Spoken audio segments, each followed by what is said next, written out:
ഈ പ്രസ്ഥാനത്തിലെ പ്രബോധകന്മാർക്കെതിരെ, പണ്ഡിതന്മാർക്കെതിരെ, ദാഇമാർക്കെതിരെ ശിർക്ക് ആരോപിച്ചുകൊണ്ട് അബ്ദുസ്സലാം സുലൈമി അന്ന് പറഞ്ഞ ആ ശിർക്കാരോപണം, മടവൂരികൾ 10 കൊല്ലം പ്രചരിപ്പിച്ച ആ ശിർക്കാരോപണം നമ്മുടെ നേതാക്കന്മാരിൽ ചിലർ അറിഞ്ഞോ അറിയാതെയോ അത് ഏറ്റെടുത്തുകൊണ്ട് ചിലരുടെ എല്ലാ ഒത്താശയോടുകൂടി അത് പ്രചരിപ്പിക്കുകയും എന്നിട്ട് തങ്ങൾ തൗഹീദിന്റെ സംരക്ഷകരാണ് എന്ന് സ്ഥാപിക്കാൻ ശ്രമിക്കുകയും ഞങ്ങളൊക്കെ ശിർക്കിലേക്ക് പോയി എന്ന്, ജിന്നിന്റെ ആളുകളായി എന്ന്, ജിന്നൂരിയായി എന്ന് പരിഹസിക്കുകയും ചെയ്യുന്ന രംഗം വല്ലാത്ത വേദനാജനകമാണ്. ചോദിക്കട്ടെ, അങ്ങനെയാണെങ്കിൽ ഞാൻ നേരത്തെ വായിച്ച ഷെയ്ഖ് ഇബ്നു ബാസിനെ പോലെയുള്ള, ഷെയ്ഖ് ഉസൈമീനെ പോലെയുള്ള, ഷെയ്ഖ് അൽബാനിയെ പോലെയുള്ള, ഹമൂദ് നജ്ദിയെ പോലെയുള്ള, താരിഖ് ഈസയെ പോലെയുള്ള, ബക്കർ അബൂ സൈദിനെ പോലെയുള്ള, ഷെയ്ഖ് ഫൗസാനെ പോലെയുള്ള, ആലു ഷെയ്ഖിനെ പോലെയുള്ള, അബ്ദുല്ലാഹി ബിൻ അബ്ദുറഹ്മാൻ ആലു ഷെയ്ഖിനെ പോലെയുള്ള, അതേപോലെ അബ്ദുല്ലാഹി ഫഖീഹിനെ പോലെയുള്ള എണ്ണിയാലൊടുങ്ങാത്ത നൂറുകണക്കായ സലഫി ലോകം ഒന്നാകെ അംഗീകരിക്കുന്ന പണ്ഡിതന്മാരെ മുഴുവനും ജിന്നൂരിയാണെന്ന് പറയാൻ, അവരെല്ലാം ശിർക്ക് പ്രചരിപ്പിച്ചുവെന്ന് പറയാൻ, അവരെല്ലാം ശിർക്കിന്റെ വാഹകരാണെന്ന് പറയാൻ, ഇനി അവിടെ പ്രസംഗം ആവശ്യമില്ലെന്ന് പറയാൻ, അവിടെ കിതാബ് ആവശ്യമില്ലെന്ന് പറയാൻ, അവിടെ ഒരു സഹായം നമുക്ക് ആവശ്യമില്ലെന്ന് പറയാൻ ഈ നാസർ സുല്ലമി തയ്യാറാകുമോ എന്ന് സാന്ദർഭികമായി ഞാൻ ആവശ്യപ്പെടുകയാണ്. ഒരു വിശദീകരണം കിട്ടുമെന്നാണ് ഞാൻ പ്രതീക്ഷിക്കുന്നത്. ഏതായിരുന്നാലും മുസ്ലിം ലോകത്ത്, സലഫി ലോകത്ത് നേതൃത്വം നൽകുന്ന അഹ്ലുസുന്നയുടെ അഗ്രഗണ്യരായ പണ്ഡിതന്മാർ അവരെല്ലാം ഈ വിഷയത്തിൽ ശിർക്കായതും വസീലയായതുമെന്ന് ഇസ്തിആനത്തിന് രണ്ടായി വേർതിരിച്ചെങ്കിൽ അത് ഖുർആൻ തിരിയാത്തത് കൊണ്ടല്ല, അത് മനസ്സിലാവാത്തത് കൊണ്ടല്ല, എന്ന ആയത്ത് അവർക്കാർക്കും തിരിയാത്തത് കൊണ്ടല്ല, അഖീദയിൽ അഗാധ പാണ്ഡിത്യമുള്ള, അങ്ങേയറ്റം പ്രാവീണ്യമുള്ള ഒരു സുല്ലമി വന്നപ്പോഴാണ് ഇതൊക്കെ പരിഹാരമായത് എന്ന് ആരെങ്കിലും എവിടെങ്കിലും പറഞ്ഞെങ്കിൽ അത് സ്വീകരിക്കാൻ നമുക്ക് ബാധ്യതയൊന്നുമില്ല. എനിക്കറിയാം, എന്റെ മറ്റു സുഹൃത്തുമായി ഇതേപോലെ ഒരു സംസാരം ഉണ്ടായപ്പോൾ അദ്ദേഹം പറഞ്ഞത് ആലു ശൈഖിനെ ഞാൻ തോട്ടിലേക്ക് എറിയുന്നു എന്ന, ആലു ശൈഖിനെ കിതാബ് വലിച്ചെറിയുന്നുവെന്ന. അങ്ങനെ വലിച്ചെറിയുമോ? അതല്ല അദ്ദേഹം വലിച്ചെറിഞ്ഞത്, തിരിച്ചെടുക്കുമോ എന്ന് ഇൻഷാ അല്ലാഹ് ഈ സംവാദം കഴിയുമ്പോഴേക്ക് നമുക്ക് കാത്തിരുന്ന് കാണാം. ഏതായിരുന്നാലും നമ്മെ സംബന്ധിച്ച് ജിന്നുമായുള്ള യാതൊരു ഇടപാടുകളും, ഒരു ഇസ്തിഖ്ദാമും, ഒരു ഇസ്തിആനത്തും, ഒരു ഇസ്തിംതാഉം ഒന്നും തന്നെ നമുക്ക് അനുവദിക്കപ്പെട്ടിട്ടില്ല. ശിർക്കായത് ഏതായാലും പാടില്ല. ഇനി ശിർക്കല്ലാത്ത വല്ല വിളിക്കും എവിടെങ്കിലും വല്ല വഴിയും ഉണ്ടെങ്കിൽ ആ വിളി പോലും നിഷിദ്ധമാണ്, ഹറാമാണ്. കാരണം അതെല്ലാം ശിർക്കിലേക്ക് എത്തിക്കും. അതെല്ലാം ഇന്നല്ലെങ്കിൽ നാളെ ശിർക്ക് കൊണ്ടുപോയി ചാടിക്കും. അതുകൊണ്ട് ജിന്നുകളുമായുള്ള അത്തരം ഒരിടപാടുകളും ഒരു ഇസ്തിആനത്തും പാടില്ല. സൗദി അറേബ്യയിലെ ലജ്ന പറഞ്ഞതുപോലെ അതെല്ലാം വസീലത്തുൻ മിൻ വസാഇലി ശിർക്കി, ശിർക്കിന്റെ വസീലകളിൽപ്പെട്ട ഒരു വസീലയാണെന്നതുകൊണ്ട് അത് പാടില്ല എന്ന കാര്യത്തിൽ നമുക്കാർക്കും തർക്കമില്ല. അതുകൊണ്ട് ഒരിക്കലും ശിർക്കിലേക്ക് പോകുന്നതിന് ആലോചിക്കാത്ത, അത് സഹിക്കാൻ കഴിയാത്ത, ശിർക്കിനെ ഗൗരവമായി കാണുന്ന, ഇന്നും സമൂഹത്തിൽ ശിർക്കിനെതിരെ അതിശക്തമായി പോരാടുന്ന ദാഴിമാർക്കെതിരെ, പ്രബോധകന്മാർക്കെതിരെ, പണ്ഡിതന്മാർക്കെതിരെ, പ്രവർത്തകന്മാർക്കെതിരെയുള്ള ഈ ശിർക്കാരോപണം ഇനിയെങ്കിലും അവസാനിപ്പിച്ച് ശിർക്കിലേക്ക് പോയിട്ടില്ല എന്ന് അത് തുറന്നു പറഞ്ഞ് ഈ വിഷയത്തിൽ ഇത്രയും കാലം നമ്മൾ സ്വീകരിച്ച നയം എന്താണോ, KJU പറഞ്ഞ നയം എന്താണോ, KNM സ്വീകരിച്ച നയം എന്താണോ, 2012 വരെ KNM-ഉം KJU-യും ഐക്യകണ്ഠൻ അംഗീകരിച്ച നയം എന്താണോ ആ നയം തന്നെയാണ് ശരിയെന്ന് തുറന്ന് അംഗീകരിച്ച് അതിലേക്ക് മടങ്ങാൻ, KNM-ന്റെ ആദർശത്തിലേക്ക് മടങ്ങാൻ, KJU-വിന്റെ ആദർശത്തിലേക്ക് മടങ്ങാൻ KM മൗലവി പടുത്തുയർത്തിയ, ഉമർ മൗലവി നേതൃത്വം കൊടുത്ത, KP മുഹമ്മദ് മൗലവി നേതൃത്വം നൽകിയ, കുഞ്ഞീദ് മദനി ഫത്വ ബോർഡ് ചെയർമാനായ ഈ KJU-വിന്റെ ആദർശ വഴിയിലേക്ക് തിരിച്ചു വരാൻ തയ്യാറാവണം എന്ന് സൂചിപ്പിക്കാനുള്ളത്. അല്ലാതെ ജിന്നുകൾക്കും അഭൗതികമായി സഹായിക്കാനാകുമെന്ന്, ജിന്നിന്റെ കഴിവ് അഭൗതികമാണ് എന്ന ഈ ശിർക്കിന് വിശ്വാസം നിങ്ങൾ പേറി നടക്കല്ല. ആ വിശ്വാസമാണ് ശിർക്ക്. ജിന്നിന്റെ സഹായം അഭൗതികമാണ് എന്ന് നിങ്ങൾ പ്രസംഗിക്കുകയും എഴുതുകയും ചെയ്യുമ്പോൾ യഥാർത്ഥത്തിൽ അള്ളാഹുവിന്റെ വിശേഷണമാണ് അഭൗതികമായി സഹായിക്കാൻ റബ്ബിനെ കഴിയുമെന്ന ആ ഒരു KJU-വിന്റെ ആദർശത്തിലാണ്, അഹ്ലുസുന്നയുടെ ആദർശത്തിലാണ് നിങ്ങൾ വെള്ളം ചേർത്തത്. നിങ്ങളാണ് ശിർക്ക് വന്നിട്ടുള്ളത് എന്ന കാര്യം നാം തിരിച്ചറിയണം. ഇതറിയാതെ ഈ സാധാരണക്കാരെ മുഴുവനും ജിന്ന ഭൗതികം തന്നെ, ജിന്നിന്റെ കഴിവ് അഭൗതികം തന്നെ, സഹായം അഭൗതികം തന്നെ എന്നിപ്പോൾ പറഞ്ഞു നടക്കുന്നുവെങ്കിൽ ആ സുഹൃത്തുക്കളെ ശിർക്കിൽ കൊണ്ടുപോയി ചാടിക്കല്ല. അവർ തൗഹീദിൽ നിൽക്കട്ടെ, അവർ KNM-ന്റെയും KJU-വിന്റെയും ആദർശ പാതയിൽ നിലകൊള്ളട്ടെ എന്നാണ് നാസർ സുല്ലമിയോട് വളരെ മാന്യമായി അങ്ങേറ്റം വിനീതമായി അപേക്ഷിക്കാനുള്ളത്. ഈ പ്രസ്ഥാനത്തിലേക്ക് കടന്നു വന്നിട്ട് ഈ രൂപത്തിൽ ഈ പ്രവർത്തകന്മാരെ മുഴുവനും ശിർക്കിന്റെ വഴിയെ എന്തിനാ താങ്കൾ കൊണ്ടുപോകുന്നത്? ജിന്നിന്റെ സഹായം അഭൗതികമാണത്രേ, ജിന്നിന്റെ ഉപദ്രവങ്ങൾ അഭൗതികമാണത്രേ. നമ്മൾ പഠിപ്പിച്ചതോ അഭൗതിക കഴിവ് അല്ലാഹ്ക്ക് മാത്രമെന്ന, അഭൗതിക സഹായം റബ്ബിൽ നിന്ന് മാത്രമെന്ന. ഇപ്പൊ പ്രസംഗിക്കുന്നു, ഇപ്പൊ പറയുന്നു, ഇപ്പൊ എഴുതി പ്രചരിപ്പിക്കുന്നു ജിന്നിന്റെ സഹായം അഭൗതികമാണ്. പൊളിഞ്ഞില്ലേ തൗഹീദ്? പൊളിഞ്ഞില്ലേ നമ്മുടെ അസ്ല്? ഈ കാലം വരെയും ഖുറാഫിനോട് പറഞ്ഞ ആ അസ്ല് പൊളിഞ്ഞില്ലേ? അതുകൊണ്ടല്ലേ മുഹീദ്ദീൻ മൊഹീദ്ദീൻ ഷെയ്ഖ് അഭൗതികമായി സഹായിക്കുമെന്ന് വിശ്വസിച്ച ശിർക്കാണോ എന്ന ചോദ്യം മൂവാറ്റുപുഴയിൽ വന്നപ്പോൾ എന്റെ സുഹൃത്ത് ജ്യേഷ്ഠ സഹോദരൻ ഹനീഫ് കായക്കുടിക്ക് എന്തേ അവിടെ മറുപടി പറയാൻ സാധിച്ചില്ല?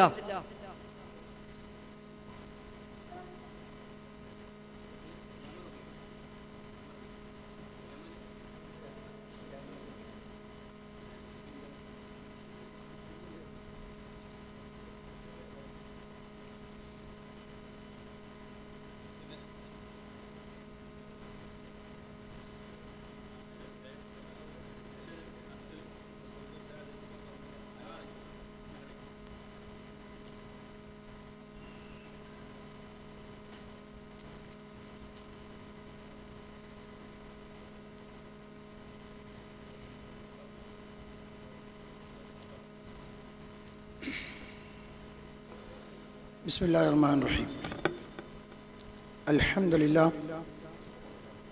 Alhamdulillahi Rabbil Alameen. Wal aqibatu lil muttaqin. Wala udwana illa ala zalimin. Allahumma salli ala Muhammadin wa ala ali Muhammad. Kama sallaita ala Ibrahim wa ala ali Ibrahim.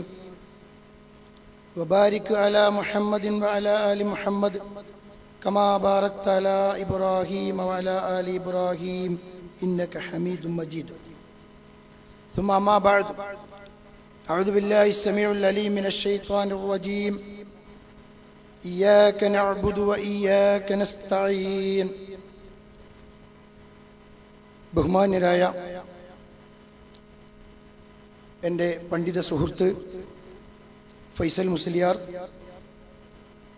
ഈ സംവാദത്തിൽ ഒരുമിച്ച് കൂടിയിരിക്കുന്ന പണ്ഡിതന്മാരെ, മധ്യസ്ഥരെ, കോഴിച്ചന യൂണിറ്റിലെ സത്യം മനസ്സിലാക്കാൻ ആഗ്രഹിക്കുന്ന മുജാഹിദ് പ്രവർത്തകരെ, കൃത്യമായ ഒരു പ്രമാണത്തിൻ്റെ അടിസ്ഥാനത്തിൽ വാദങ്ങൾ തയ്യാറാക്കുകയും അതിൻ്റെ അടിസ്ഥാനത്തിലുള്ള ഒരു സംവാദവുമാണ് ഇവിടെ നടന്നുകൊണ്ടിരിക്കുന്നത്. സംവാദത്തിൻ്റെ തുടക്കത്തിൽ എന്താണ് രണ്ട് കൂട്ടരുടെയും വാദമെന്നും ഈ വാദം സമർത്ഥിക്കാൻ ആവശ്യമായ പ്രമാണങ്ങൾ എന്തെല്ലാമാണ് എന്നും ഈ പ്രദേശത്തുകാരനായ ബാപ്പുട്ടി മാലോകരെ വായിച്ച് കേൾപ്പിക്കുകയുണ്ടായി. പിന്നീട് വിഷയം അവതരിപ്പിച്ച എൻ്റെ സുഹൃത്ത് ഫൈസൽ മുസ്ലിയാർ,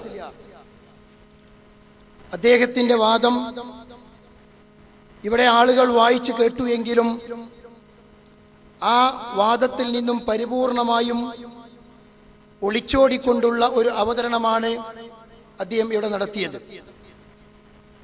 ഏതായാലും ഈ സംവാദം കഴിഞ്ഞ കുറേ ദിവസങ്ങളായി ഇന്റർനെറ്റിലൂടെയും മറ്റും എൻ്റെ പ്രിയ സുഹൃത്ത് ഫൈസൽ മുസ്ലിയാരുടെ പല സംസാരത്തിൽ പോലും നടത്തിയ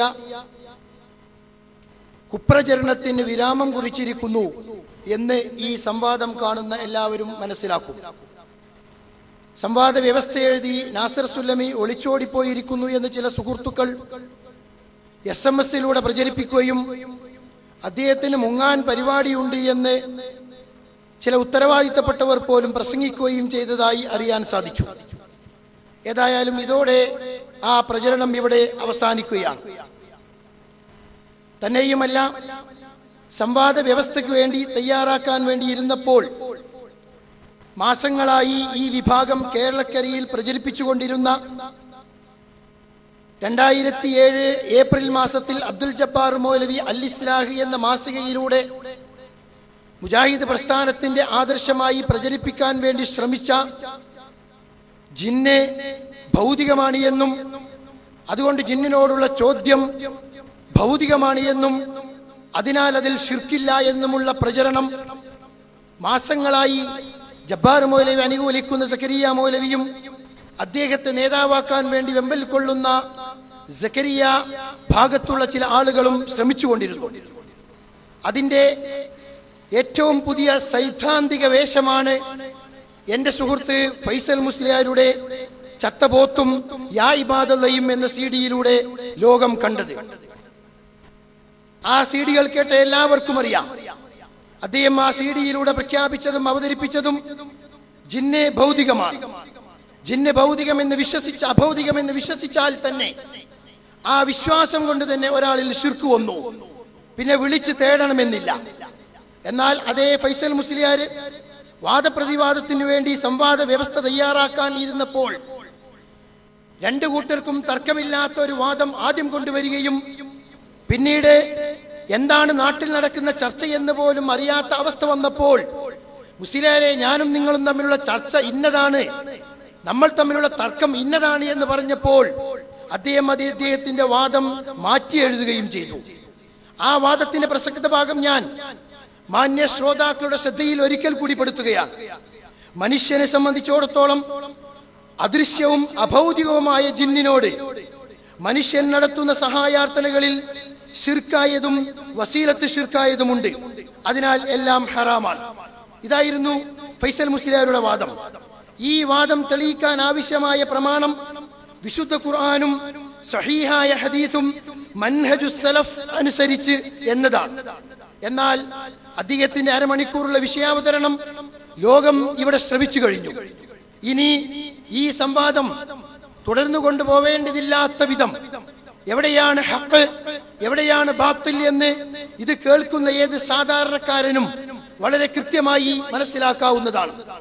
ജിന്നിനോടുള്ള സഹായ ചോദ്യത്തിൽ വസീലത്ത് ശിർക്കായതുണ്ട് എന്ന് സ്ഥാപിക്കാൻ ഏതെങ്കിലും ഒരു വിശുദ്ധ ഖുർആനിന്റെ ഒരു ആയത്തോ സഹീഹായ ഒരു ഹദീസോ ഉദ്ധരിക്കുവാൻ കഴിഞ്ഞ അരമണിക്കൂറിനുള്ളിൽ അദ്ദേഹത്തിന് സാധിച്ചിട്ടില്ല.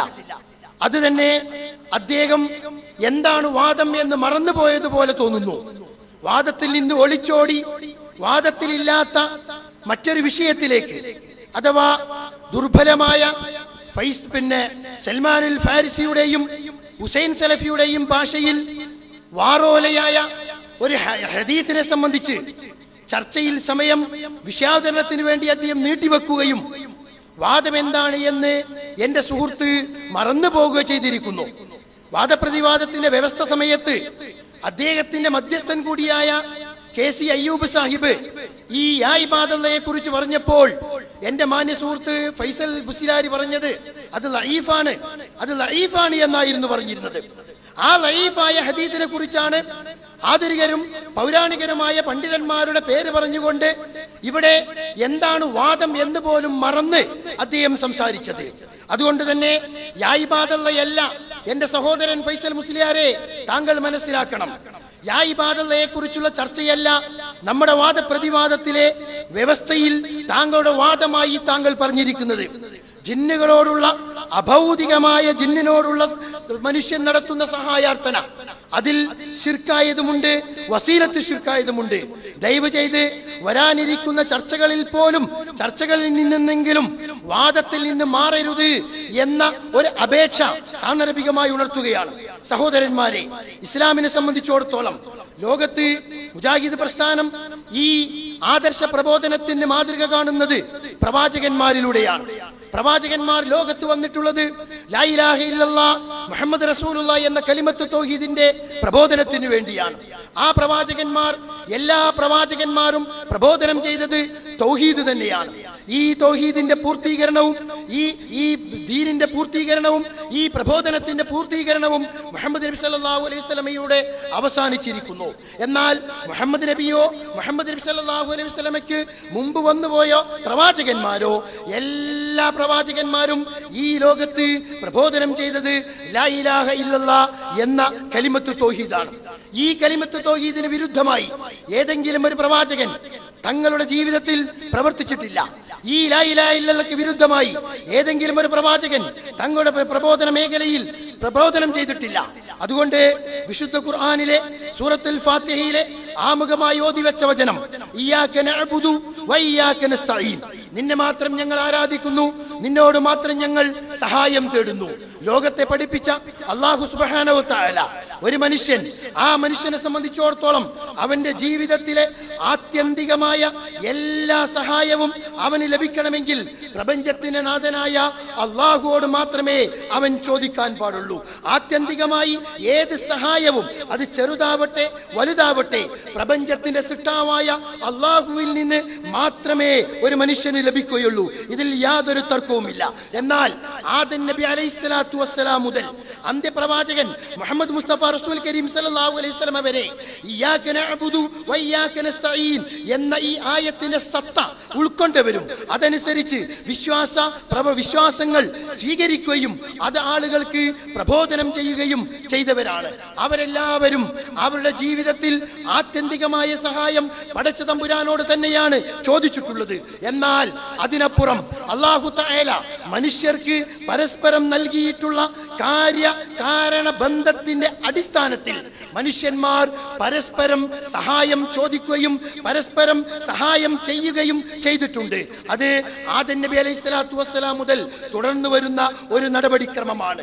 ഈ തൗഹീദ് പഠിപ്പിച്ച, ഈ തൗഹീദ് പ്രബോധനം ചെയ്ത, ഈ തൗഹീദ് ഉൾക്കൊണ്ട ഒരു പ്രവാചകനും മനുഷ്യന്മാർ പരസ്പരം നടത്തുന്ന കാര്യകാരണ ബന്ധത്തിന്റെ അടിസ്ഥാനത്തിൽ മനുഷ്യർ നടത്തിക്കൊണ്ടിരിക്കുന്ന സഹായം ചോദിക്കൽ അത് ഇയ്യാക നസ്തഈൻ എന്ന ആശയത്തിന് വിരുദ്ധമാണ് എന്ന് പഠിപ്പിച്ചിട്ടില്ല.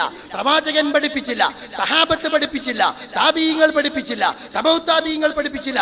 അതുകൊണ്ട് തന്നെ വേദഗ്രന്ഥങ്ങൾ പഠിപ്പിക്കുകയും അത് ജനങ്ങൾക്ക് പറഞ്ഞു കൊടുക്കുകയും ചെയ്ത പ്രവാചകന്മാർ നടപ്പിൽ വരുത്തിയ അനുവദനീയമായ സഹായം ചോദിക്കലിലാണ് മനുഷ്യന്മാർ പരസ്പരം ചെയ്തുകൊണ്ടിരിക്കുന്ന കാര്യകാരണ ബന്ധത്തിന്റെ അടിസ്ഥാനത്തിലുള്ള സഹായ ചോദ്യം. എന്നാൽ ഫൈസൽ മുസ്ലിയാർ അദ്ദേഹത്തിന്റെ പ്രസംഗത്തിന്റെ ഭാഗമായി ഇവിടെ പറയുകയുണ്ടായി, മടവൂരികൾ പ്രചരിപ്പിച്ച ജിന്ന് കാര്യകാരണ ബന്ധത്തിന് അതീതമാണ് എന്നുള്ള ഒരു പ്രചരണം മുജാഹിദുകൾ ആളുകൾക്കിടയിൽ പ്രചരിപ്പിക്കുന്നു എന്ന്.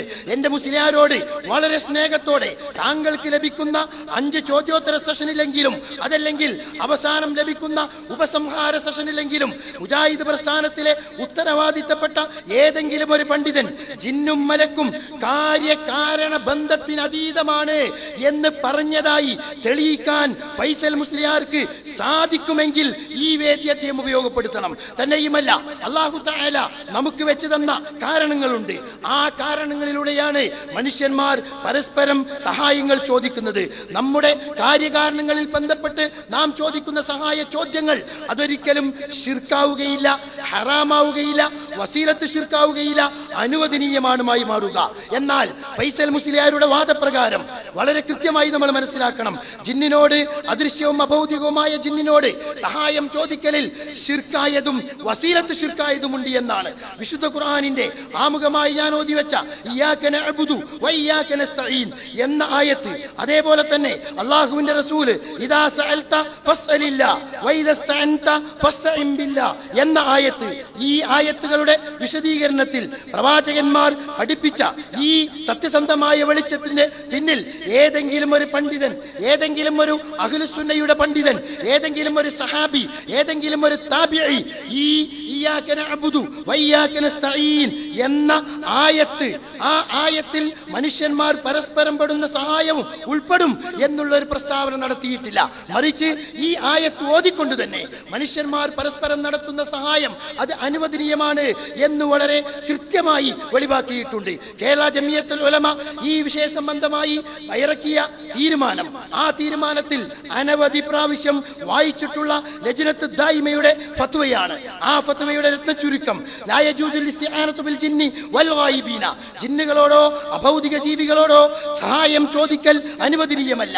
ലിഅന്ന ഹാദാ മിനശ് ശിർക്ക് ബില്ലാഹ്, കാരണം അത് അല്ലാഹുവിൽ പങ്കുചേർക്കലാണ് എന്ന് പറഞ്ഞിട്ട് ഇബാദത്ത് എന്നത് ഈ ഇബാദത്താകുന്ന ഇസ്തിആനത്ത് അല്ലാഹുവിലേക്കല്ലാതെ മരിച്ചുപോയ ഒരാളിലേക്കും, ജിന്നിലേക്കോ മനുഷ്യരിലേക്കോ മലക്കുകളിലേക്കോ മറ്റുള്ളവരിലേക്കോ നടത്തൽ അനുവദനീയമല്ല. ഇത്രയും പറഞ്ഞതിന് ശേഷം പിന്നീട് ലജ്നത്തു ദായിമ പറഞ്ഞത് ഇല്ലാ മഅൽ ഖാദിരിൽ ഹയ്യിൽ ഹാദിരി മിനൽ ഇൻസി ഫീമാ യഖ്ദിറു അലൈഹി, ഹാദിറായ ഹയ്യായ ഖാദിറായ ഒരു മനുഷ്യൻ അവന്റെ കഴിവിൽപ്പെട്ടത് മറ്റൊരു മനുഷ്യൻ അവനോട് ചോദിക്കുന്നതൊഴികെ ഉദാഹരണ സഹിതം പറഞ്ഞു.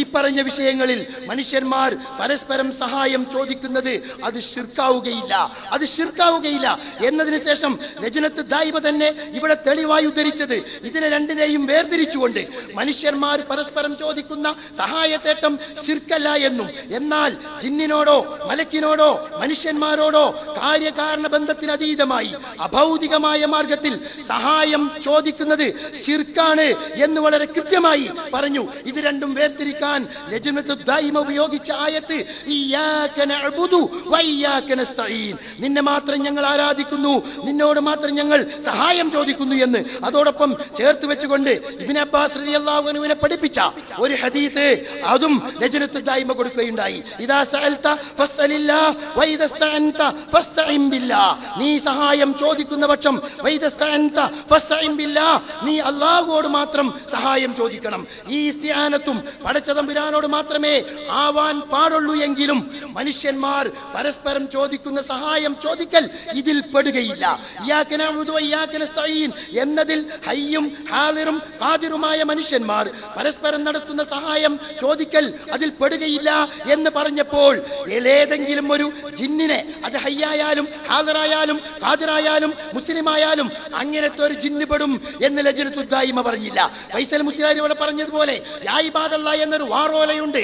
ആ വാറോലയുടെ അടിസ്ഥാനത്തിൽ ജിന്നിനോട് സഹായം ചോദിച്ചാൽ അത് ശിർക്കാവുകയില്ല, വസീലത്ത് ശിർക്കാവുകയുള്ളൂ എന്നും ഈ ആയത്തിന്റെ അടിസ്ഥാനത്തിൽ മനുഷ്യനെ പരസ്പരം ചോദിക്കുന്ന സഹായ ചോദ്യങ്ങൾ മാറ്റി നിർത്തിയപ്പോൾ ലജ്നത്തു ദായിമയോ നേരത്തെ ഇവിടെ വായിക്കപ്പെട്ട പണ്ഡിതന്മാരാരോ ആരും തന്നെ പറയുകയുണ്ടായില്ല. പിന്നീട് അദ്ദേഹം പറഞ്ഞ വാക്കുകൾ, മുജാഹിദ് പ്രസ്ഥാനം, ഈ പ്രസ്ഥാനത്തിന്റെ നിലപാട് ലോകത്ത് പ്രചാരം സിദ്ധിച്ചതാണ്. ഇവിടെ സംവാദ വ്യവസ്ഥയിൽ എന്തിനു വേണ്ടിയാണ് വാദം തെളിയിക്കാൻ ആവശ്യമായ പ്രമാണം എന്ന് എഴുതിയപ്പോൾ സൗദി അറേബ്യയിലെ ജീവിച്ചിരിക്കുന്നവരോ മരിച്ചവരോ ആയ പണ്ഡിതന്മാരല്ല ഇവിടെ പ്രമാണമായി ഉദ്ധരിക്കേണ്ടത്.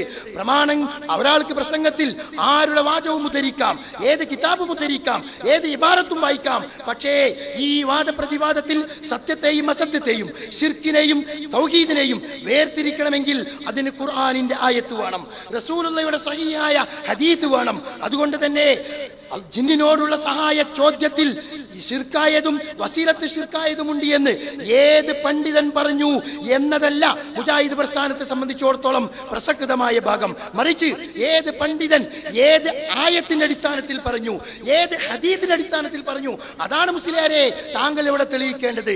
താങ്കൾ വാദപ്രതിവാദത്തിന് വ്യവസ്ഥ എഴുതിയപ്പോൾ അത് എഴുതി വെച്ചാൽ മാത്രം പോരാ, അതൊന്നും വായിക്കണം, കൃത്യമായി വായിക്കണം. നേരത്തെ വന്നപ്പോൾ വായിച്ചിട്ടല്ല വന്നതെങ്കിൽ ഇവിടെ ഇത് വായിച്ചു വാപ്പുട്ടിസോ സാഹിബ്, അദ്ദേഹം വായിച്ചപ്പോഴെങ്കിലും ഒന്ന് കേൾക്കേണ്ടതല്ലേ? ഇവിടെയുള്ള താങ്കളുടെ വാദം സ്ഥാപിക്കേണ്ടത് ആയത്തിന്റെ അടിസ്ഥാനത്തിലാണ്, ഹദീസിന്റെ അടിസ്ഥാനത്തിലാണ്. എന്നാൽ ജിന്നുകളോട് സഹായം ചോദിക്കുന്നത് ശിർക്കാണ് എന്നതിനുള്ള ഒന്നാമത്തെ ആയത്താണ് ഞാൻ ഇവിടെ ഓതിയത്. ഇയ്യാക നഅ്ബുദു വഇയ്യാക നസ്തഈൻ, നിന്നെ മാത്രം ഞങ്ങൾ ആരാധിക്കുന്നു, നിന്നോട് മാത്രം ഞങ്ങൾ സഹായം ചോദിക്കുന്നു. എന്നാൽ ഈ ആയത്ത് മനുഷ്യന്മാർ കാര്യകാരണ ബന്ധത്തിന്റെ അടിസ്ഥാനത്തിൽ സഹായം ചോദിക്കുന്നത് ഈ ആയത്തിന്റെ അടിസ്ഥാനത്തിൽ ശിർക്കാകുമെന്ന് ലോകത്ത് ഏതെങ്കിലും ഒരു സലഫി പണ്ഡിതൻ മനസ്സിലാക്കിയിട്ടില്ല. മൻഹജു സലഫ് അഥവാ സഹാബത്ത് മനസ്സിലാക്കിയിട്ടില്ല, താബീങ്ങൾ മനസ്സിലാക്കിയിട്ടില്ല, തബൗ താബീങ്ങൾ മനസ്സിലാക്കിയിട്ടില്ല. എന്തിനേറെ ഈ ആയത്തിറങ്ങുന്നത് അള്ളാഹിന്റെ റസൂലിനാണ്. ഈ ആയത്തിറങ്ങിയതിന് ശേഷവും ഈ ആയത്തിറങ്ങുന്നതിന് മുമ്പും അള്ളാഹുവിന്റെ റസൂല് മനുഷ്യന്മാരോട് പരസ്പരം സഹായം ചോദിച്ചിട്ടുണ്ട്. ആ സഹായ ചോദ്യം അത് ശിർക്കാണ് എന്ന് ലോകത്തിന് വരെ ഒരാളും തന്നെ പറഞ്ഞിട്ടില്ല, റസൂലുള്ള പഠിപ്പിക്കുകയും ചെയ്തിട്ടില്ല. അതുകൊണ്ട് സഹോദരന്മാരെ വളരെ കൃത്യമായി മനസ്സിലാക്കണം. ഒരുപാട് ആയത്തുകൾ ഒരു വിഷയത്തിന് തെളിവായി കൊണ്ടുവരണമെന്നില്ലല്ലോ. നമ്മെ സംബന്ധിച്ചിടത്തോളം ജിന്നിനോടുള്ള സഹായ ചേത്തേട്ടം, ജിന്നിനോടുള്ള സഹായാർത്ഥന വസീലത്തു ശിർക്കാണ് എന്നതിന് ഒരൊറ്റ ആയത്ത് കിട്ടിയാൽ മതി. ആ ആയത്തിന്റെ അടിസ്ഥാനത്തിൽ ഇന്ന സഹാബീദ ഇത് ശിർക്കല്ല വസീലത്ത് ശിർക്കാണ് എന്നാണ് മനസ്സിലാക്കിയിരിക്കുന്നത്. ഈ ഹദീസിന്റെ അടിസ്ഥാനത്തിൽ ഇത് ശിർക്കല്ല വസീലത്ത് ശിർക്കാണ് എന്നാണ് മനസ്സിലാക്കിയിരിക്കുന്നത്. സ്ഥാപിച്ചിരിക്കുന്നത് എന്ന് ഏതെങ്കിലും ഒരു ഖുർആനിന്റെ ആയത്തോ ഏതെങ്കിലും ഒരു സഹീഹായ ഹദീസോ ഉദ്ധരിക്കുകയും ആ ആയത്തിന്റെ അടിസ്ഥാനത്തിൽ ആ ഹദീസിന്റെ അടിസ്ഥാനത്തിൽ പ്രവാചകന്റെ ഉമ്മത്ത് സഹാബ കിറാം താബീങ്ങൾ തബഉ താബീങ്ങൾ അവരിതാ അങ്ങനെയാണ് മനസ്സിലാക്കിയിരിക്കുന്നത് എന്ന് പറയുകയും ചെയ്താൽ മുസ്ലിയാരെ താങ്കൾക്ക് താങ്കളുടെ വാദം പ്രമാണബന്ധിതമായി വാദപ്രതിവാദത്തിന്റെ വ്യവസ്ഥയിൽ പറഞ്ഞ പ്രമാണത്തിന്റെ അടിസ്ഥാനത്തിൽ സ്ഥാപിക്കാൻ കഴിയും. അല്ലാതെ നിങ്ങൾ എന്ത് ഉദ്ധരണി വായിച്ചാലും എത്ര വായിച്ചാലും എത്ര പ്രസംഗിച്ചാലും നമ്മുടെ വാദപ്രതിവാദത്തിന്റെ വ്യവസ്ഥയനുസരിച്ച് പ്രമാണബന്ധിതമായി തെളിയിക്കാൻ താങ്കൾക്ക് സാധിക്കുകയില്ല. ഇത് മാന്യ സഹോദരങ്ങൾ, ഈ ശബ്ദം കേൾക്കുന്ന ലോകത്തിന്റെ വിവിധ ഭാഗങ്ങളിലുള്ള മുജാഹിദ് പ്രവർത്തകർ വളരെ കൃത്യമായി മനസ്സിലാക്കുന്നുണ്ട്. അതേപോലെ തന്നെ റസൂലുള്ളാഹി സ്വല്ലല്ലാഹു അലൈഹി വസല്ലമ ഇബ്നു അബ്ബാസ് റളിയല്ലാഹു അൻഹുവിനോട് പറഞ്ഞു, വൈദസ്തഅൻത ഫസ്തഇൻ ബില്ലാ, നീ സഹായം തേടുന്ന പക്ഷം, നീ സഹായം ചോദിക്കുന്ന പക്ഷം അത് അല്ലാഹുവോട് മാത്രം ചോദിക്കുക. എന്നാൽ അതേ ഇബ്നു അബ്ബാസ് അടക്കമുള്ള സഹാബത്ത്, പ്രവാചകൻ സല്ലല്ലാഹു അലൈഹി വസല്ലം അടക്കമുള്ള മറ്റ് പ്രവാചകന്മാരൊക്കെ തന്നെ മനുഷ്യരുമായി കാര്യകാരണ ബന്ധത്തിന്റെ അടിസ്ഥാനത്തിൽ സഹായം ചോദിച്ചിട്ടുണ്ട്. എന്നാൽ ഒരു ജിന്നിന്റെ സഹായം ഒരു പ്രവാചകനും ചോദിച്ചിട്ടില്ല, ഒരു സഹാബിയും ചോദിച്ചിട്ടില്ല, ഒരു താബിയും ചോദിച്ചിട്ടില്ല. അതിനോട് പ്രമാണമൊട്ട് ഇല്ലതാനും. ഈ ആയത്തുകളുടെ അടിസ്ഥാനത്തിൽ ഇതിൽ നിന്ന് മനുഷ്യൻ മാറി നിൽക്കും എന്ന് ലജ്നത്തു ദായിമ വളരെ കൃത്യമായി ഇവിടെ പറയുകയുണ്ടായി. ഞാനത് വായിച്ചു കേൾപ്പിച്ചു. ജിന്നിനോടുള്ള സഹായ ചോദ്യം, മലക്കിനോട് മനുഷ്യരോട് ഉള്ള സഹായ ചോദ്യം അത് ശിർക്കാണ് എന്ന് പറഞ്ഞപ്പോൾ അതിൽ നിന്നും മനുഷ്യരോട് ശിർക്കാവാത്ത സഹായ ചോദ്യം മാറ്റി പറഞ്ഞു. വളരെ ശ്രദ്ധിക്കണം. കാരണം ലാ യജൂസു അൽ ഇസ്തിആനതു لأن الاستعانة عبادة لا يجوز صرفها لغير الله لا من الجن ولا من الإنس ولا من الملائكة ولا غيرهم. മൂന്ന് കൂട്ടരെയും പറഞ്ഞു, അവരല്ലാത്തവരെയും പറഞ്ഞു. എന്നിട്ട് മനുഷ്യരെ അതിൽ നിന്നും പ്രത്യേകം മാറ്റി നിർത്തി. എന്തിനാ മനുഷ്യരെ പ്രത്യേകം മാറ്റി നിർത്തിയത്? കാര്യകാരണ ബന്ധത്തിന്റെ അടിസ്ഥാനത്തിൽ മനുഷ്യരോട് ചോദിച്ചാൽ അത് ശിർക്കാവുകയില്ല. എന്നിട്ട് ഇതുവരെ കൊടുത്ത ഫത്വക്കുള്ള പ്രമാണം ഇയ്യാക നഅ്ബുദു വഇയ്യാക നസ്തഈൻ എന്ന ആയത്തും അതുകൊണ്ട് മുജാഹിദുകളെ സംബന്ധിച്ചിടത്തോളം റസൂലുള്ളാഹി സ്വല്ലല്ലാഹു അലൈഹി വസല്ലം പ്രഖ്യാപിക്കാൻ പറഞ്ഞു, ഖുൽ, നബിയെ പറയുക, ഇന്നമാ അദൂ റബ്ബി വലാ ഉശ്രികു ബിഹി അഹദാ, ഞാൻ എൻ്റെ റബ്ബിനോട് മാത്രമേ പ്രാർത്ഥിക്കുകയുള്ളൂ, മറ്റൊരാളോടും സഹായം തേടുകയില്ല എന്നുള്ള, മറ്റൊരാളെയും അല്ലാഹുവിൽ ഞാൻ പങ്കുചേർക്കുകയില്ല എന്ന. എന്നാൽ ഇവിടെ എന്താണ് വിഷയം? അദ്ദേഹം പറഞ്ഞതുപോലെ യാ ഇബാദല്ലാ എന്ന ദുർബലമായ ഹദീസാണ് അത്ര വിഷയം. അല്ല മുസ്ലിയാരെ, യാ ഇബാദല്ലാ അല്ല വിഷയം. യാ ഇബാദല്ലാ കൊണ്ടുവരുന്നതിന് മുമ്പ് താങ്കൾ തന്നെ ഇവിടെ പറഞ്ഞുവല്ലോ, ജബ്ബാർ മൗലവി പറഞ്ഞ സംഗതികൾ. ജബ്ബാർ മൗലവി പറഞ്ഞ വിഷയം ആ വിഷയത്തിൽ ജബ്ബാർ മൗലവി തന്നെ ആവർത്തിച്ച് പറഞ്ഞിട്ടുണ്ട്. ഞാന് യാ ഇബാദല്ലാ എന്ന ഹദീസിന്റെ അടിസ്ഥാനത്തിലല്ല അത് പറഞ്ഞത്. അപ്പൊ എന്തിനാ ജബ്ബാർ മൗലവി പറഞ്ഞത്? അതോ യാ ഇബാദല്ലാ എന്ന ചർച്ചയ്ക്ക് വരുന്നതിന് മുമ്പാണോ? അല്ല, ജബ്ബാർ മൗലവി ഈ തർക്കങ്ങളൊക്കെ നടത്തുന്നത്, ഈ ലേഖനം എഴുതുന്നതിന് മുമ്പാണോ? താങ്കളൊക്കെ പറയുന്നത് പോലെ സക്കരിയ മൗലവി ഇപ്പോൾ കൊണ്ടുവന്ന വാദം പോലെ യാ ഇബാദല്ലയെ കുറിച്ചുള്ള ചർച്ച അല്ല. തന്നെയുമല്ല, ജമിയത്തുൽ ഉലമക്ക് സക്കരിയ സ്വലാഹി പ്രബന്ധം കൊടുത്തു. ആ പ്രബന്ധത്തിൽ എന്തേ യാ ഇബാദല്ല ചർച്ചയ്ക്ക് വരാതിരുന്നത്? ജമിയത്തുൽ ഉലമക്ക് സക്കരിയ സ്വലാഹി പ്രബന്ധം കൊടുത്തു ഈ വിഷയത്തെ സംബന്ധിച്ച് സംസാരിക്കാൻ. 57 പേജുള്ള പ്രബന്ധം. ആ പ്രബന്ധത്തിൽ എവിടെയും യാ ഇബാദല്ലാ എന്നതിനെ കുറിച്ച് എന്നൊരക്ഷരം സക്കരിയ സ്വലാഹി പറഞ്ഞില്ല. അപ്പോ അതുകൊണ്ട് ജിന്നുകളോട് സഹായം ചോദിക്കുന്നത് വസീലത്ത് ശിർക്കാണ് എന്നതിന് ആയത്ത് കൊണ്ടുവരണം, ഹദീത്ത് കൊണ്ടുവരണം. അപ്പോൾ മാത്രമേ മുജാഹിദുകൾക്ക് അത് സ്വീകരിക്കാൻ പാടുള്ളൂ. ഏതെങ്കിലും ഒരു ഫത്വ കൊണ്ടുവന്നാൽ ആ ഫത്വ മുജാഹിദുകൾ അംഗീകരിക്കുക, മുജാഹിദുകൾ സ്വീകരിക്കുക. അതിന്റെ പിന്നിലുള്ള പ്രമാണത്തിന്റെ അടിസ്ഥാനത്തിലാണ്. മുജാഹിദുകളെ സംബന്ധിച്ചിടത്തോളം ഏത് പ്രതിസന്ധി ഘട്ടത്തിലും അള്ളാഹുവോട് മാത്രമേ സഹായം ചോദിക്കാൻ പാടുള്ളൂ. എന്നാൽ ഈ വാദം കൊണ്ടുവന്ന ജബ്ബാർ മൗലവിയും ആ വാദത്തെ പിന്തുണച്ച സക്കരിയ മൗലവിയും പ്രതിസന്ധി ഘട്ടത്തിൽ ഇവിടെ ഒരു ജിന്നുണ്ട് എന്ന് വിചാരിച്ച്, ആ ജിന്ന് ഹയ്യും ആദറും ഖാദിറും മുസ്ലിമാണ് എന്ന് വിചാരിച്ച് ആ ജിന്നിനോട് സഹായം ചോദിച്ചാൽ അത് ശിർക്കാവില്ല എന്നാണ് പ്രസംഗിച്ചിരുന്നത്, എന്നാണ് എഴുതി നടന്നത്. അതിനാണ് മുജാഹിദ് പ്രസ്ഥാനം എതിർത്തത്. അതിനെയാണ് മുജാഹിദ് പ്രസ്ഥാനം അംഗീകരിക്കാതിരുന്നത്. മരുഭൂമിയിൽ ഒറ്റപ്പെട്ട മനുഷ്യൻ വഴിയറിയാതെ നീങ്ങുമ്പോൾ ആ മനുഷ്യന് ഇവിടെ ഒരു ജിന്നുണ്ടാകും എന്ന് വിചാരിച്ചത് ജബ്ബാർ മൗലവി ലേഖനം എഴുതിയത് യാ ഇബാദല്ലാ എന്നതിന്റെ അടിസ്ഥാനത്തിലല്ല. അതെങ്കിലും ഒന്ന് ഒന്ന് മനസ്സിലായിക്കൂടെ? ഇത് കേൾക്കുന്ന ആളുകൾ ഇതൊക്കെ കേട്ടവരാണല്ലോ. ജബ്ബാർ മൗലവി എന്താണ് പറഞ്ഞത് എന്ന് ഏറ്റവും ചുരുങ്ങിയത് ഈ സംവാദം കാണുന്ന ആളുകൾക്കെങ്കിലും അറിയാമല്ലോ. ജബ്ബാർ മൗലവി അതിന്റെ അടിസ്ഥാനത്തിലല്ല ഇത് പറഞ്ഞത് എന്ന്. പിന്നെ എന്തിനാ യാ ഇബാദല്ലതിലേക്ക് വലിച്ചഴിച്ചു കൊണ്ടുവരുന്നത്? അപ്പോ ജിന്ന് ഭൗതികമാണ് എന്നും ആ ഭൗതികമായ ജിന്നിനോട് സഹായം ചോദിക്കുന്നത് അത് ശിർക്കാവുകയില്ല എന്നുമുള്ള പ്രമാണത്തിന് പിൻബലമില്ലാത്തൊരു വാദം ജബ്ബാർ മൗലവി കൊണ്ടുവന്നപ്പോൾ അദ്ദേഹത്തെ അതിൽ നിന്ന് കരക്ക് കയറ്റാൻ വേണ്ടിയാണ് സക്കരിയ സ്വലാഹി യാ ഇബാദല്ലയുമായി വന്നത്. പക്ഷേ സക്കരിയ സ്വലാഹി തന്നെ മരുഭൂമിയിൽ നിന്ന് പിന്നീട് പുഴക്കരയിലേക്കും പുഴക്കരയിൽ നിന്ന് പിന്നെ ചൂണ്ടയിടുന്നതിലേക്കും പോവേണ്ട അവസ്ഥയിലേക്കാണ് വന്നത്. തന്നെയുമല്ല, ഈ വിഷയവുമായി ബന്ധപ്പെട്ടുകൊണ്ട് ഇപ്പോ പൊക്കിപ്പിടിച്ച് നടക്കുന്ന ഒരു സംഗതിയാണല്ലോ യാ ഇബാദല്ലാ വസ്തുത എന്ത് എന്ന്.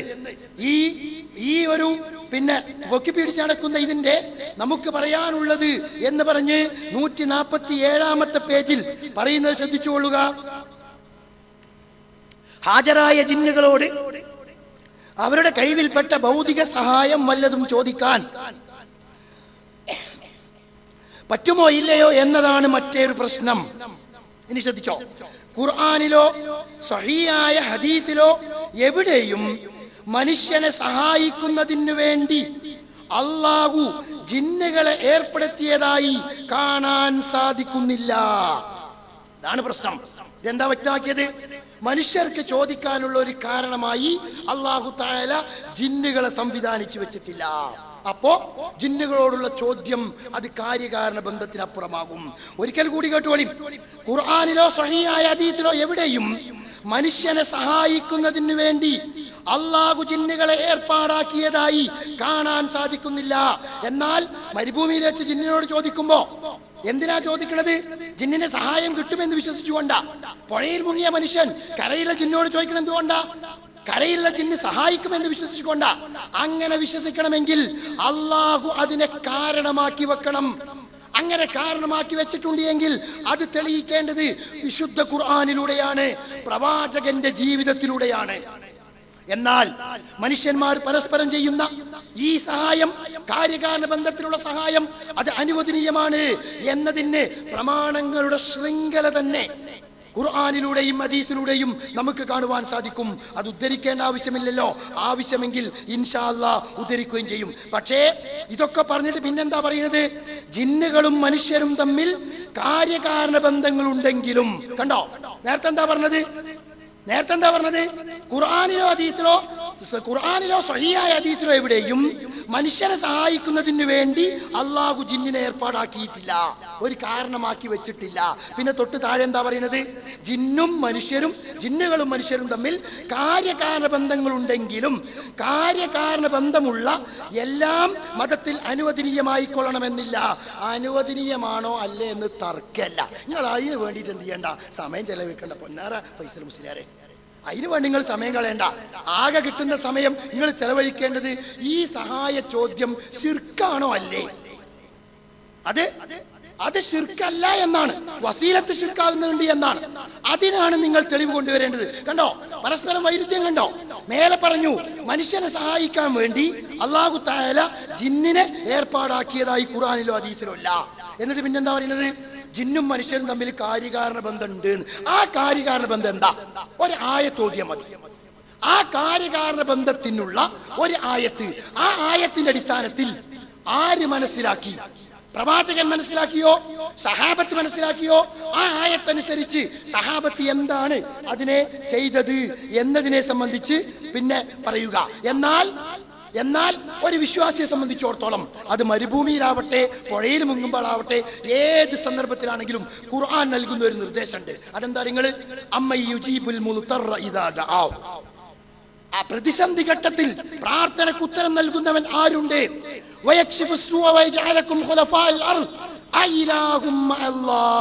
അല്ലാഹു പുറമെ മറ്റൊരു ഇലാഹോ? അള്ളാന്റെ ചോദ്യമാണ്. എന്തിനാ ഈ ചോദ്യം? പ്രതിസന്ധി ഘട്ടത്തിൽ മരുഭൂമിയിൽപ്പെട്ട ഒരാൾ പ്രതിസന്ധിയിലല്ലേ സഹോദരങ്ങളെ? വെള്ളത്തിൽ മുങ്ങിക്കൊണ്ടിരിക്കുന്ന, മുങ്ങിച്ചാകാൻ പോകുന്ന മനുഷ്യൻ, ആ മനുഷ്യനെ സംബന്ധിച്ചിടത്തോളം ഈ ദുനിയാവിൽ അതിനേക്കാളും ഒരു പ്രതിസന്ധി വേറെ ഏതാ ഉള്ളത്? ഈ പ്രതിസന്ധി ഘട്ടത്തിലാണ് കരയിൽ ജിന്നുണ്ടെങ്കിൽ ആ ജിന്ന് സഹായിക്കട്ടെ എന്ന് വിചാരിച്ച് ജിന്നിനോട് ചോദിച്ചാൽ ശിർക്കാവുകയില്ല എന്ന് സക്കരിയ സ്വലാഹി പറഞ്ഞത്.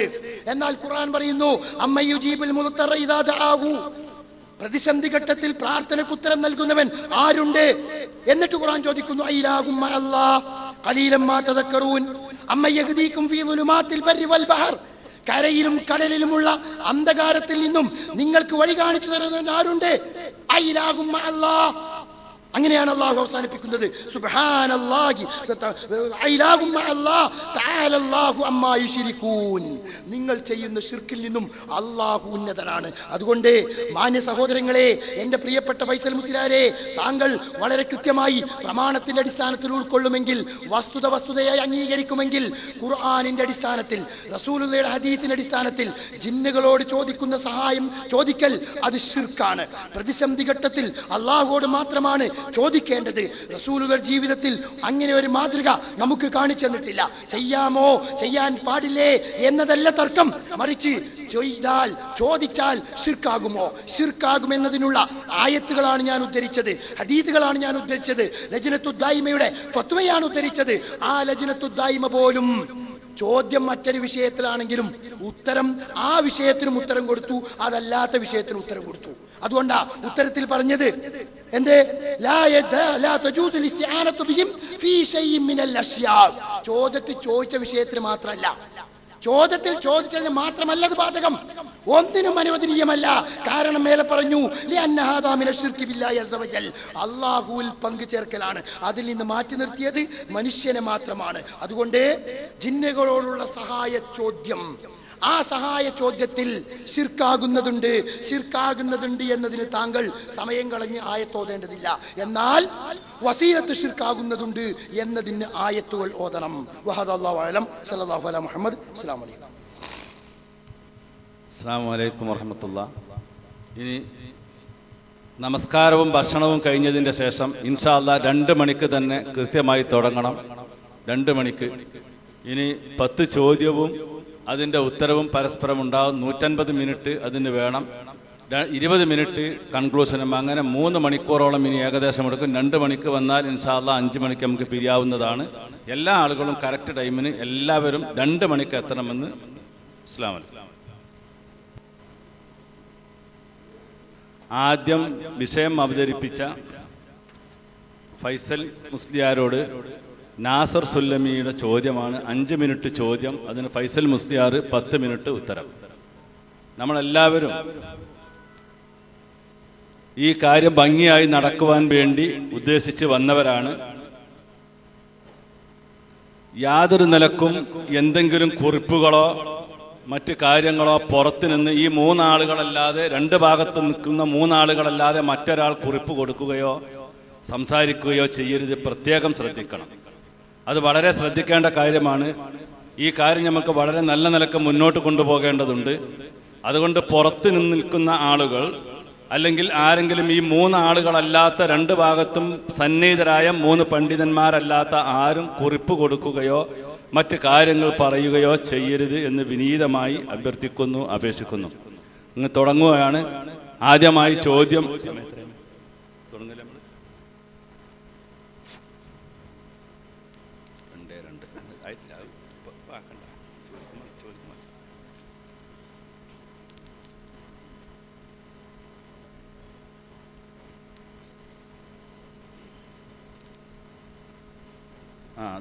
ഉടനെ ഇപ്പം തന്നെ ശ്രദ്ധിക്കുക. ഞാൻ പറഞ്ഞ കാര്യം പ്രത്യേകം നിങ്ങൾ ശ്രദ്ധിക്കണം. ബാഹ്യമായ ഇടപെടലുകൾ ഉണ്ടാകരുതെന്ന് നേരത്തെ പറഞ്ഞതിൻ്റെ അടിസ്ഥാനത്തിൽ ഒരു കരാർ അടിസ്ഥാനത്തിലാണ് ഈ വ്യവസ്ഥ എഴുതിയത്. ആ കരാറിന് യാതൊരു ലംഘനവും നമ്മുടെ ഭാഗത്തു നിന്ന് ഉണ്ടാകാൻ പാടുള്ളതല്ല. പുറത്തുനിന്ന് കുറിപ്പ് കൊടുക്കാൻ പാടുള്ളതല്ല. അത് കൊടുക്കാൻ ആരെങ്കിലും ഉദ്ദേശിക്കുന്നുണ്ടെങ്കിൽ അത് അവർ നിർത്തണമെന്ന് വളരെ വിനീതമായി അഭ്യർത്ഥിക്കുന്നു. മറ്റൊന്ന് പറയാനുള്ളത്, 5 മിനിറ്റ് ചോദ്യം. ബഹുമാന്യനായ നാസർ സുല്ലമി 5 ചോദ്യം, അതേപോലെ തന്നെ 5 ഉത്തരവും. അസ്സലാമു അലൈക്കും.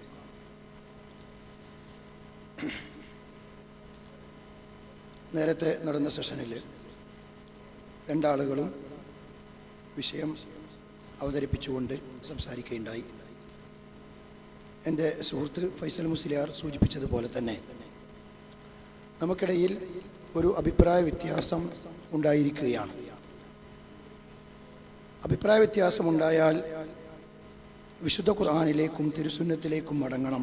ഫൈൻ തനാസഅതും ഫീ ഷൈഇൻ ഫർദൂഹു ഇലല്ലാഹി വറസൂൽ എന്ന ആയത്തിൻ്റെ പ്രയോഗവൽക്കരണമാണ് ഇത്തരം അഭിപ്രായ വ്യത്യാസമുള്ള വിഷയങ്ങളിൽ നമ്മൾ സ്വീകരിക്കേണ്ടത്. തന്നെയുമല്ല, ഇത് ചില തൽപര കക്ഷികൾ ഉണ്ടാക്കിയതാണ് എന്ന് അദ്ദേഹം സൂചിപ്പിക്കുകയും ചെയ്തു. അതുകൊണ്ട് ആ തൽപര കക്ഷികൾക്ക് കൂടി ഇപ്പോൾ അഭിപ്രായ വ്യത്യാസത്തിലുള്ള വിഷയത്തിന് തെളിവുകൾ നിരത്തി മറുപടി പറയാൻ ഫൈസൽ മുസ്ലിയാർക്ക് ലഭ്യമായിട്ടുള്ള ഒരു സുവർണ അവസരമാണിത്. തന്നെയുമല്ല, ഇത് കണ്ടുകൊണ്ടിരിക്കുന്ന ആയിരക്കണക്കിന് മുജാഹിദ് പ്രവർത്തകർ ജിന്നുകളോടുള്ള സഹായ ചോദ്യത്തിൽ വസീലത്ത് ശിർക്കാകുന്ന സഹായ ചോദ്യത്തിന് തെളിവ് ലഭിക്കും എന്നുള്ള പ്രതീക്ഷയോടുകൂടി കാത്തിരിക്കാൻ. അതുകൊണ്ട് എൻ്റെ ബഹുമാന്യ പണ്ഡിത സുഹൃത്ത് ഫൈസൽ മുസ്ലിയാരോട് എനിക്കുള്ള ഒന്നാമത്തെ ചോദ്യം, താങ്കളുടെ വ്യവസ്ഥയിലെ വാദമായി വ്യവസ്ഥ പ്രകാരം താങ്കൾ പറഞ്ഞനുസരിച്ച് മനുഷ്യനെ സംബന്ധിച്ചിടത്തോളം ജിന്നുകൾ അദൃശ്യവും അഭൗതികവുമാണ്. ഇത് നേരത്തെ പറഞ്ഞ വാദത്തിൽ നിന്നുള്ള ഒരു പുതിയ കുറ്റസമ്മതമാണെങ്കിലും ഒരുപക്ഷെ താങ്കൾ അത് ആത്യന്തികമായി അള്ളാഹുമായി ബന്ധിപ്പിച്ചുകൊണ്ടാണ് ജിന്നിനെ അഭൗതികം എന്ന് ഞാൻ മനുഷ്യരോട് നേരത്തെ പറഞ്ഞപ്പോൾ ജിന്നിനെ അഭൗതികം എന്ന് പറഞ്ഞത്, എന്നാൽ മനുഷ്യനെ സംബന്ധിച്ച് ജിന്ന് അഭൗതികം തന്നെയാണ് എന്ന രീതിയിലുള്ള ഒരു കുറ്റസമ്മതം നടത്താൻ പോലും താങ്കൾക്ക് സാധ്യമല്ല. കാരണം മനുഷ്യൻ, പ്രത്യേകിച്ച് മുസ്ലിങ്ങൾ, ദീനീ കാര്യങ്ങളൊക്കെ സംസാരിക്കുമ്പോൾ മനുഷ്യരോടാണ്. അതുകൊണ്ട് തന്നെ ജിന്ന് ഭൗതികമാണ് എന്ന് പറഞ്ഞാൽ അത് മനുഷ്യരെ സംബന്ധിച്ച് ഭൗതികം എന്ന് തന്നെയാണ് ആളുകൾ മനസ്സിലാക്കുക. കാരണം താങ്കളുടെ ചത്തപോത്തി എന്ന CD ജനങ്ങൾക്കാണല്ലോ കൊടുത്തത്. അതല്ലാതെ ഹദീത്തിൽ കഴുതകളും നായ്ക്കളുമൊക്കെ ശൈത്താനെ കാണുമെന്നും കോഴി മലക്കിനെ കാണുമെന്നൊക്കെ പറഞ്ഞിട്ടുണ്ട്. അതുകൊണ്ട് ആ രീതിയിലുള്ള ഒരു വിശദീകരണമായത്. എൻ്റെ ചോദ്യം ശ്രദ്ധിക്കുക, ഇതാണ് എൻ്റെ ചോദ്യം. മനുഷ്യനെ സംബന്ധിച്ച് ജിന്നുകളും അദൃശ്യവും അഭൗതികവുമാണ് എങ്കിൽ അവയോടുള്ള ചോദ്യം, അതിൽ മുസ്ലിം ജിന്നിനോട് ഉള്ള ചോദ്യം വസീലത്ത് ശിർക്കാകുന്ന ഒരു സഹായമാണ് എങ്കിൽ അത് എന്താണ് അതിൻ്റെ പ്രമാണം? മുസ്ലിം ജിന്നിനോട് വസീലത്ത് ശിർക്കാകുന്ന സഹായാർത്ഥനയുടെ പ്രമാണം എന്ത്? അള്ളാഹു നിശ്ചയിച്ച ഏത് സബബിൻ്റെ അടിസ്ഥാനത്തിലാണ് മുസ്ലിം ജിന്നിനോടുള്ള സഹായാർത്ഥന വസീലത്ത് ശിർക്ക് ആകുന്നത്? ഇത് പ്രമാണസഹിതം പറയണം. ഞാൻ ഒരിക്കൽ കൂടി ആവർത്തിക്കുന്നു, അഭൗതികമായ ജിന്നിനോടുള്ള സഹായ ചോദ്യം വസീലത്ത് ശിർക്ക് ആകുന്നതിനുള്ള പ്രമാണം എന്ത്? ഖുർആനിൽ നിന്നുമാണ്, ഹദീസിൽ നിന്നുമാണ്, മൻഹജ് സലഫ് അനുസരിച്ചാണ് താങ്കൾ